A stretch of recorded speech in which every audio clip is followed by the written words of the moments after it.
ఈ ముసలావిడ యొక్క 10 రూపీస్ కాయిన్స్ కారణంగా 10,000 కోట్ల నష్టం జరిగేది.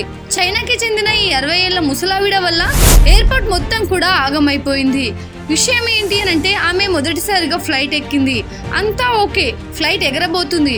ఎవరో ఒక మహానుభావుడు సీసీటీవీ ఫుటేజ్ లో ఈ ముసలావిడ చేసిన పనిని చూశాడు. ఈ బామ్మ మంచి జరగాలనే తన దగ్గర ఉన్న కొన్ని కాయిన్స్ ని విమానం యొక్క ఇంజన్ లో పడేసింది. ఆమె ఏం బ్యాడ్ లక్ కోసం చేయలేదు, అందరికీ మంచి జరగాలని చేసింది. కానీ ఆ ఫ్లైట్ లో ఉన్న వందలాది మంది ప్రాణాలు పోయేవి, వేల కోట్ల రూపాయల నష్టం అనేది వచ్చేది. సాధారణంగా ప్లేన్ ఎగరే ముందు ఇంజన్ ని చెక్ చేస్తారు. ఏ చిన్న ప్రాబ్లం ఉన్నా కూడా ఆ ప్లేన్ ఎగరడానికి పర్మిషన్ అనేది ఉండదు. అలాంటిది ఈ బామ్మ కాయిన్స్ అన్నింటినీ కూడా ఇంజన్ లో వేసింది. దీంతో ఆ ఫ్లైట్ ని క్యాన్సిల్ చేసి లిటరల్లీ ఇంజనీర్స్ అంతా కూడా కలిసి ఈ ఇంజన్ మొత్తాన్ని కూడా డిసేబుల్ చేసి చెక్ చేశారు. ఎక్కడైనా డ్యామేజ్ జరిగిందా అని 1కి 10 సార్లు చెక్ చేశారు.